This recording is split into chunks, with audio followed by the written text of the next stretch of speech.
Good morning students. Now we discussed about 10th standard social science subject economics lesson 2. Topic of this lesson globalization and trade.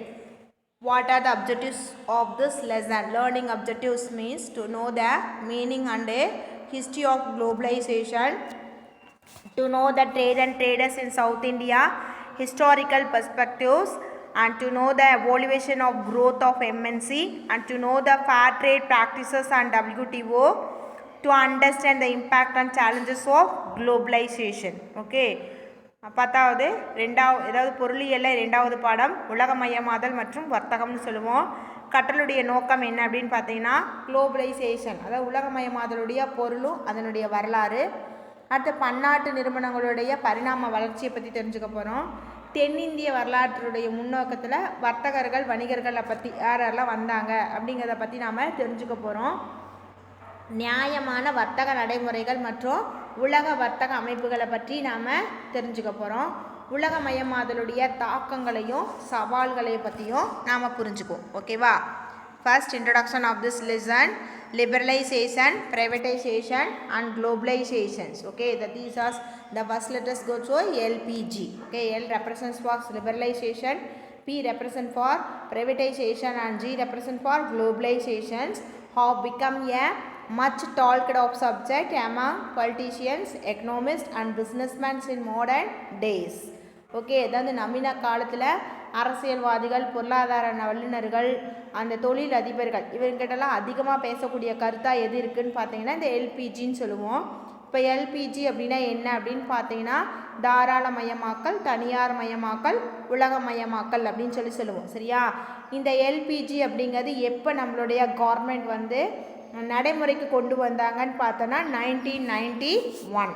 Okay, first globalization. Globalization is the integration of a country with the world economy. ஓகேவா? அதாவது உலகமயமாதல் அப்படின்னு என்னென்னா ஒரு நாட்டுடைய பொருளாதாரத்தை உலக நாடுகளுடைய பொருளாதாரத்தை கூட கொண்டு போய் இணைக்கிறது, ஒருங்கிணைத்தல் அப்படின்னு சொல்லுவோம். Basically globalization signifies a process of internationalization plus liberalization. அதாவது உலகமயமாக்கல் அப்படிங்கிறது சர்வதேசமயமாக்கல், தாராளமயமாக்கல் அப்படிங்கக்கூடிய இந்த ரெண்டு செயல்முறைகளையும் குறிக்கக்கூடியது அப்படின்னு சொல்லுவோம். சரியா? கீழே பாருங்கள், பிக்சரில் பார்த்தீங்கன்னா ஒரு நாட்டிலேருந்து லிங்க் என்ன இருக்காங்க, இன்னொரு நாட்டுக்கு கொண்டு போயிருக்காங்க. சரியா? இப்போ நார்த் அமெரிக்காவிலேருந்து பார்த்தோம் அப்படின்னா நமக்கு ஆஃப்ரிக்காவுக்கோ ஆஸ்திரேலியாவுக்கோ ஏசியன் கண்ட்ரீஸ்க்கோ நமக்கு லிங்க் அப்படிங்கிறது வரலாம். சரியா? இந்த மாதிரி ஒரு கண்ட்ரியிலேருந்து இன்னொரு கண்ட்ரியுடைய எக்கனாமிக்கோடைய நம்ம இன்டகிரேட் பண்ணுறது தான் நம்ம குளோபலைசேஷன் அப்படின்னு சொல்லுவோம். ஓகேவா? Next, history of globalisation. The term globalisation was introduce professor Theodore Levitt. Okay, அதாவது உலகமயமாதலுடைய வரலாறுன்னு சொல்லுவோம். இந்த உலகமயமாதல் அப்படிங்கக்கூடிய அந்த வார்த்தையை அறிமுகப்படுத்தினவர் யார் அப்படின்னு பார்த்தீங்கன்னா ப்ரொஃபஸர் தியோடர் லெவிட் அப்படிங்கிறவர். சரியா? The historical background of globalisation can be discussed on 3 stages. இந்த உலகமயமாதல் அப்படிங்கிறது வரலாற்றுடைய பின்னணியில் மூன்று நிலைகளில் விவாதிக்கப்படுது. சரியா? என்னென்னு பார்த்தீங்கன்னா ஹிஸ்ட்ரி ஆஃப் குளோபலைசேஷன், உலகமயமாக்கலுடைய வரலாறு. ஸ்டேஜ் 1 அப்படின்னு பார்த்தீங்க அப்படின்னா ஆர்கிக் குளோபலைசேஷன். ஆர்கிக் குளோபலைசேஷன் அப்படிங்கிறது தொன்மையான உலகமயமாக்கல் அப்படின்வோம். ஸ்டேஜ் 2 புரோட்டோ குளோபலைசேஷன், இடைப்பட்ட உலகமயமாக்கல். Third modern globalization. ஓகேவா? நவீன உலகமயமாக்கல் அப்படின்னு சொல்லுவோம். சரியா? First archaic globalization. Okay, Andrew Gunder Frank. ஓகேவா? யார்? Andre Gunder Frank. Okay, argued that a form of globalization has been in existence since the rise of trade links between Sumer and Indus Valley civilization in the 3rd millennium BC. Okay, BCE அப்படின்னா before common era. ஓகேவா? அதாவது சுமேரிய மற்றும் சிந்து சமவெளி நாகரிகத்தில் இடையில் ஒரு வர்த்தக உறவு அப்படிங்கிறது 3ஆம் நூற்றாண்டுகளையே உருவாகியிருக்கு அப்படின்னு சொல்லிட்டோம். அந்த உறவுகள் தான் உலகமயமாக்கல் அப்படிங்கிற ஒரு வடிவத்தை பெற்றிருக்குது அப்படின்னு சொல்லி யார் வாதிட்டுருக்காங்க அப்படின்னு சொல்லி பார்த்தீங்கன்னா ஆண்ட்ரூ குந்தர் ஃப்ராங்க் அப்படிங்கிறவர் ஆர்கியூ பண்ணியிருக்கார். சரியா, விவாதிச்சிருக்கார். An early form of globalized economics and culture known as archaic globalization existed during the Hellenic age. Okay, அதாவது உலகமயமாக்கப்பட்ட பொருளாதாரம் அடுத்தது கலாச்சாரத்தின் ஆரம்ப வடிவத்தை தொன்மையாக வச்சு உலகமயமாதல் அப்படிங்கிறது கிரேக்க காலத்தில் எப்படி அழைச்சாங்கன்னா ஹெலனிக் ஏஜ். ஓகேவா, அப்படின்னு சொல்லி அழைச்சிருக்காங்க. An early form of globalization in the trade link between the Roman Empire, Parthian Empire and the Han Dynasty made the commercial links between these powers inspired the development of the Silk Road. ஓகேவா, அதாவது ரோம பேரரசுக்கும் பார்த்தியன் அப்படிங்கக்கூடிய பேரரசு மற்றும் ஹன் வம்சம் இவங்களுக்கு இடையில வர்த்தக தொடர்பு அப்படிங்கிறது ஏற்பட்டுச்சு. இந்த வர்த்தக தொடர்பு தான் வந்து பார்த்திங்கன்னா உலகமயமாக்கலுடைய முதல் வடிவம் அப்படின்னு சொல்லி சொல்கிறாங்க. சரியா, இந்த பேரரசுகளையான அந்த வணிக உறவுகள் வந்து பட்டுசாலை வழியாக நடந்துச்சு அப்படின்னு சொல்லி சொல்லுவோம். The Islamic age was also an important early stage of globalization. இஸ்லாமியர்களுடைய காலம் கூட இந்த உலகமயமாதலுடைய முதல் கட்டமாக இருந்திருக்கலாம். ஓகேவா, The advent of the Mughal emperor through dispatchings of the commercial centers of the Middle East and China greatly facilitate travel along the Silk Road. அதாவது வந்து மங்கோலிய பேரரசுடைய வருகை அடுத்தது மத்திய கிழக்கு மற்றும் சீனாவுடைய வர்த்தக மையங்கள் அப்படிங்கிறது உறுதியற்றதாக இருந்தாலும் பட்டுசாலை வழியாக பயணிக்க வசதியாக இருந்துச்சுன்னு சொல்லலாம். These pre-modern phase of global exchange are sometimes known as archaic globalization. சரியா, இந்த நவீன முந்தைய காலகட்டத்தில் நடந்த உலக பரிமாற்றம் சில நேரங்களில் தொன்மையான உலக மயமாக்கல் அப்படின்னு சொல்லி அழைக்கப்படுது. ஓகேவா, next proto globalization. The next process is known as proto globalization. உலகமயமாக்கலுடைய அடுத்த கட்டம் இடைப்பட்ட உலகமயமாக்கல் அப்படின்னு சொல்கிறோம். It was characterized by the rise of maritime European empires in the 16th and 17th centuries. First the Portuguese and Spain's emperors and Dutch and British emperors. 16-17வது நூற்றாண்டில் ஐரோப்பிய பேரரசுகளோட எழுச்சியால் முதல்ல வந்து யாரெல்லாம் வந்திருக்காங்கன்னா போர்ச்சுகீசியர்கள், ஸ்பானியர்கள், டச்சுக்காரர்கள், ஆங்கிலேயர்கள் இவங்கெல்லாம் எதன் வழியாக வந்து வியாபாரம் மேற்கொண்டிருக்காங்கன்னா மேரிடைம் அப்படிங்கிறது கடல் வழியாக வியாபாரம் அப்படிங்கிறத மேற்கொண்டிருக்காங்க. ஓகேவா, In the 17th century, globalization became private business phenomenon like British East India Company founded in 1600 described as the first multinational company and the first English India Company found in 1602 were established. இப்போ அதாவது உலகமயமாக்கல் அப்படிங்கிறது 17வது நூற்றாண்டில் British கிழக்கிந்திய company அப்படிங்கிறோன்னா 1600 தனியாக ஒரு வணிக நிறுவனம் அப்படிங்கிறது உருவாக்கப்பட்டுச்சு. அதுவே வந்து பார்த்திங்கன்னா முதல் பன்னாட்டு நிறுவனம் அப்படின்னு சொல்லியும் அழைக்கப்பட்டுச்சு. அதுக்கப்புறம் வந்து முதல் டச்சு கிழக்கிந்திய கம்பெனி அப்படிங்கிறது 1602 உருவாக்கப்பட்டு வியாபாரம் அப்படிங்கிறது நடைபெற்றுச்சு. ஓகேவா, next modern globalisation. The 19th century witnessed the advent of globalization approaching its modern form. 19வது நூற்றாண்டில் உலகமயமாக்கல் அப்படிங்கிறது ஒரு நவீன வடிவத்தை வந்து நெருங்குச்சு அப்படின்னு சொல்லலாம். Between the globalization in the 19th century and the 20th century there are significant difference. 19-20வது நூற்றாண்டுக்கு இடையில் நடைபெற்ற உலகமயமாக்கல் அப்படிங்கிறது குறிப்பிடத்தக்க வேறுபாடுகளை வந்து கொண்டிருந்ததுன்னு சொல்லலாம். There are two main points. One is the global trade in his centuries as well as the capital investment and the economic, and another one is the global trade in the 20th century shows a higher share of trade in merchant productions, a growth of the trade in services and a rise of production and trade by multinational firms. அதாவது அந்த நூற்றாண்டுகளில் நடைபெற்ற அந்த உலகளாவிய வர்த்தகம் அப்படிங்கிறது மூலதனம் முதலீடுகளால் செய்யப்பட்டதாலும் 20வது நூற்றாண்டில் வந்து வணிக உற்பத்தியில் அதிக பங்குகளை வந்து பெற்றிருந்ததோட சேவைகள் வர்த்தகம் பன்னாட்டு நிறுவனங்கள் இந்த உற்பத்தி வணிகத்தில் வந்து எழுச்சி விட்டுருந்தது அப்படின்னு சொல்லி நாம் சொல்லலாம். ஓகேவா? Next trade and traders in South India historical perspective. Southern India trade guilds were formed by merchants in order to organize and expand their trading activities. வரலாற்று பார்வையில் தென்னிந்தியாவுடைய வர்த்தகம் மற்றும் வணிகர்கள்னு சொல்லுவோம். வர்த்தக நடவடிக்கைகளை ஒழுங்குபடுத்தவும் விரிவுபடுத்துறதுக்காகவும் வணிகர்கள் வந்து என்ன பண்ணாங்க, தென்னிந்தியாவில் ஒரு வர்த்தக குழு அப்படிங்கிற ஒன்றை உருவாக்குனாங்க. Trade guilders become channels through which Indian culture was exported to other lands. Okay, இந்திய கலாச்சாரத்தை மற்ற நாடுகளுக்கு வந்து ஏற்றுமதி செய்யப்படக்கூடிய வழிகளாக வர்த்தக குழுக்கள் அப்படிங்கிறது இருந்துச்சு. சரியா? early traders in the year 1053 AD the Kalinga traders, the modern Odisha இப்போ ஓகேவா, brought red colored stone decorative objects of trade and also cotton textiles to Southeast Asia at an early date. ஆரம்ப கால வர்த்தகம் அப்படிங்கிறது பொது ஆண்டு கிபி 1053 கலிங்க வர்த்தகர்கள்னு சொல்லுவோம். இப்போ இருக்கக்கூடிய ஒடிசா. சரியா? கலிங்கம் அப்படிங்கிறது இப்போ இருக்கக்கூடிய ஒடிசா மாநிலத்தை குறிக்கும். சிவப்பு வண்ணக்கல் அலங்கார பொருட்களை வர்த்தகத்துக்காக வந்து கொண்டு வந்தாங்க. சரியா? மேலும் அவங்க வந்து என்ன பண்ணியிருக்காங்கன்னா, ஆரம்ப காலத்தில் பருத்தி ஆடைகளை வந்து தென்கிழக்கு ஆசியாவுக்கு கொண்டு வந்து வர்த்தகம் செஞ்சாங்க அப்படின்னு சொல்லி நாம் சொல்லலாம். ஓகேவா? Next European traders. Okay, this was due to the trading activities of the various European companies which came to India during this period. ஐரோப்பிய வணிகர்கள்னு சொல்லுவோம்.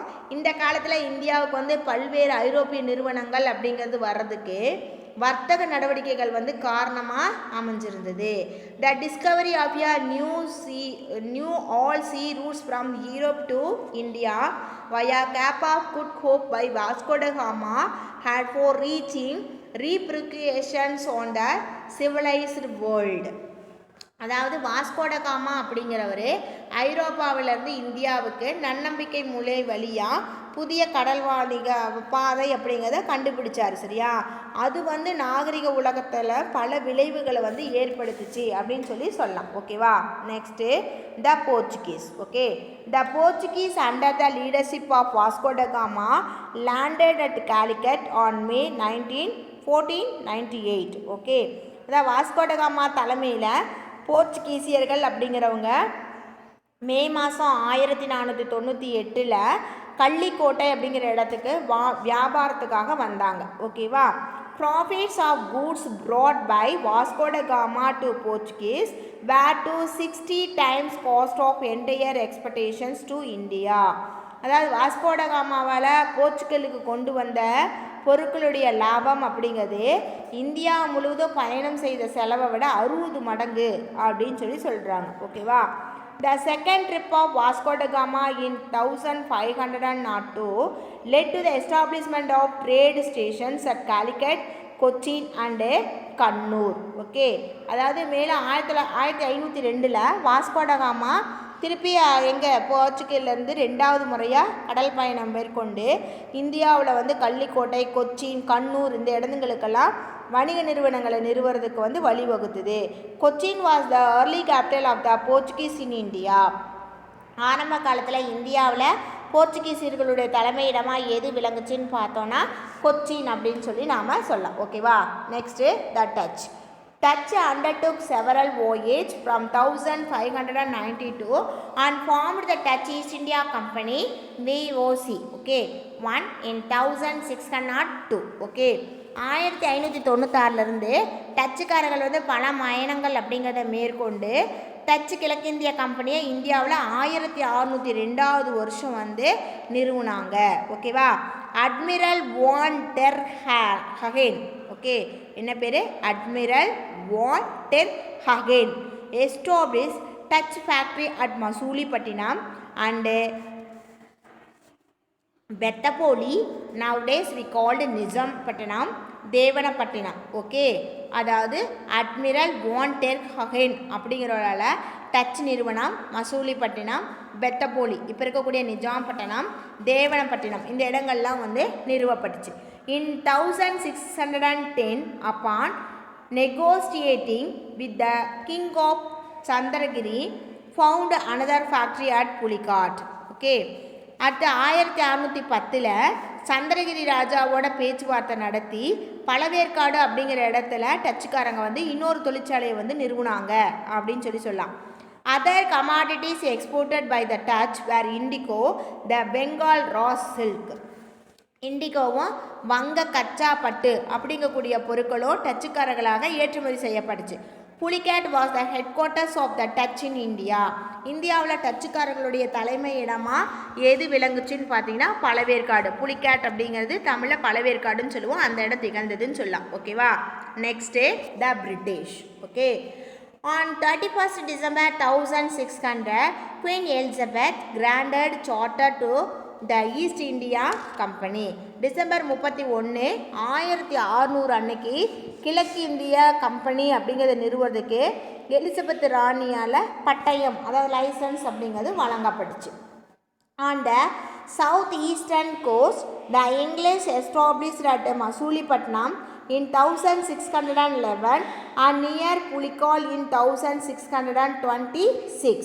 ஓகேவா, அதாவது தென்கிழக்கு கடற்கரையில் ஆங்கிலேயர்கள் 1611 மசூலிப்பட்டினத்துலையும் 1626 பழவேற்காடு பக்கத்துலையும் நிறுவனாங்க அப்படின்னு சொல்லலாம்.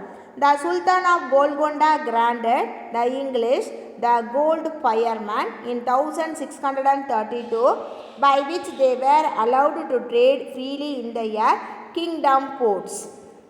அதாவது கோல்கண்டாவுடைய சுல்தான் ஆங்கிலேயர்களுக்கு வந்து கோல்டன் ஃபயர்மேன் அப்படிங்கக்கூடிய பட்டத்தை வந்து வழங்கி 1632 அவங்க வந்து ராஜ்ய துறைமுகங்களில் அவங்களே அமைச்சிக்கிட்டு அதில் இலவசமாக வந்து வர்த்தகம் அப்படிங்கிறத செய்கிறதுக்காக அனுமதி அப்படிங்கிறது வழங்கினாங்க.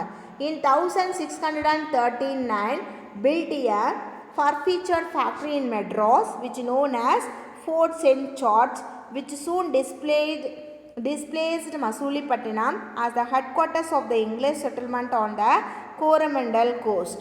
1639 ஆங்கிலேயர்கள் வந்து சென்னையில் ஒரு வலுவான கட்டடத்தை வந்து கட்டினாங்க.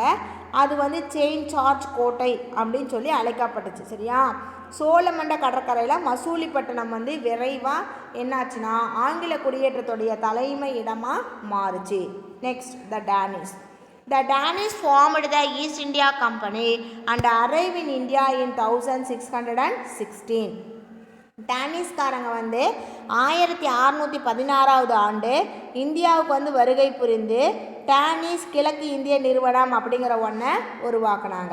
The Danish settlements were established at Trangubad in Tamil Nadu in 1620, which was the headquarters of Danish in India. சரியா, அதுக்கப்புறம் 1620 இந்தியாவில் வந்து டேனிஷ் குடியேற்றங்களால் ட்ரங்குபான்னு சொல்லுவோம். சரியா, அது வந்து தரங்கம்பாடி அப்படின்னு சொல்லி இப்போ அழைக்கிறோம்.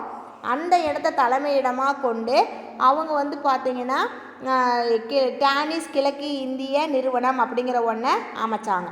They failed to strengthen themselves in India and in 1845 were forced to sell their India settlements to the British. இங்கே வந்த டேனிஷ்காரங்க தங்களுடைய பலத்தை வந்து நிரூபிக்கிற அளவுக்கு அவங்க வந்து மிகப்பெரிய ஒரு இடத்த வந்து ஆக்குப்பை பண்ணல இந்தியாவில். சரியா, அதனால 1845 வருடம் டேனிஷ்காரங்க வந்து வச்சுருந்தாங்க இல்லையா, இந்தியாவில் கைப்பற்றி வச்ச இந்த இடத்தையெல்லாம் ஆங்கிலேயர்களுக்கு விற்றுட்டு அவங்க என்ன பண்ணாங்க, இந்தியாவை விட்டு அப்படியே வந்து போகிற மாதிரி ஒரு சூழ்நிலை அப்படிங்கிறது உருவாச்சு. Next the French.